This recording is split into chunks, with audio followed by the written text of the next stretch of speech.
Hi friends, ఈరోజు మన traditional recipe crispy and టేస్టీగా కజ్జికాయల్ని ఎలా ప్రిపేర్ చేసుకోవాలో చూపిస్తాను.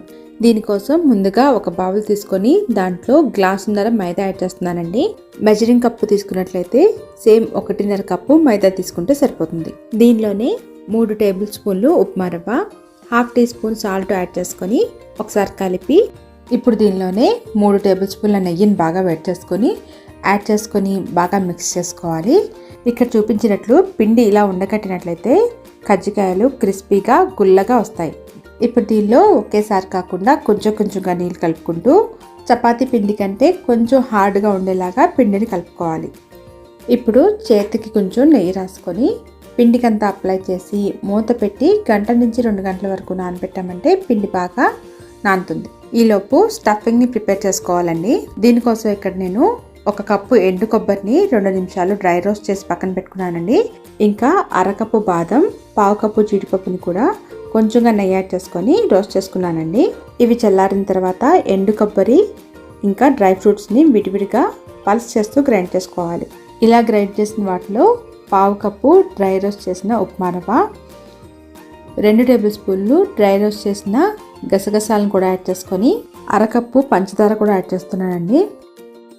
ఇప్పుడు యాలకుల పొడి కూడా యాడ్ చేసుకొని మొత్తం ఒకసారి కలిపి తీపి సరిపోయిందిలా చూసి అడ్జస్ట్ చేసుకోవాలండి.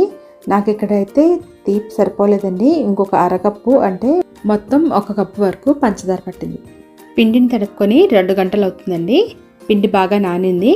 ఇప్పుడు దీన్ని బాగా ఒకసారి మిక్స్ చేసుకొని చిన్న ఉండలా చుట్టుకొని ప్లేట్ కానీ తడిబట్ట కానీ కప్పి పక్కన ఉంచుకొని ఒక్కొక్క ముద్దని తీసుకొని చిన్న చపాతీలాగా వత్తుకోవాలి.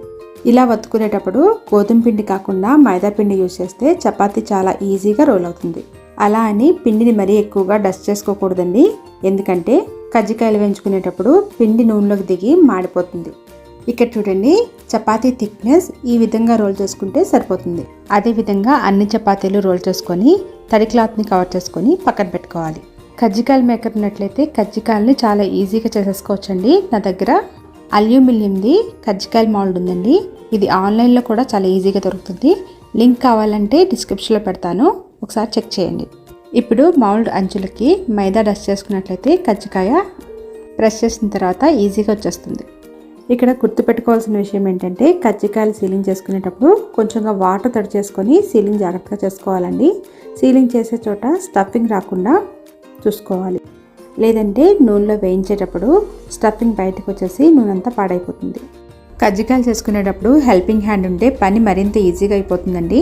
ఒకరు రోల్ చేస్తుంటే ఇంకొకరు స్టఫ్ చేసుకొని పక్కన పెట్టుకొని ఫ్రై చేసేసుకోవచ్చు. ఇప్పుడు స్టవ్ వెలిగించుకొని డీప్ ఫ్రైకి సరిపడినంత నూనె వేడి చేసుకొని కజ్జికాయల్ని లో టు మీడియం ఫ్లేమ్లో ఫ్రై చేసుకోవాలి. కజ్జికాయల్ని నూనెలో వేసిన వెంటనే పచ్చిగా ఉన్నప్పుడే కదిపేయకూడదండి. కొంచెం వేగిన తర్వాత నిదానంగా కదుపుతూ వేయించుకోవాలి. నేను తీసుకున్న క్వాంటిటీకి ఇంకా మౌల్డ్ చిన్నది కావడం వల్ల నాకు 30 వరకు కజ్జికాయలు వచ్చాయి. అంతేనండి, ఒకసారి ఇలా ట్రై చేసి చూడండి. మీ ఇంటిలో బాధకి ఖచ్చితంగా నచ్చుతుంది. ఈ రెసిపీ నచ్చినట్లయితే లైక్ చేయండి, షేర్ చేయండి. మీ ఫ్రెండ్స్ ఇంకా ఫ్యామిలీ మెంబర్స్కి షేర్ చేయండి. Thanks for watching.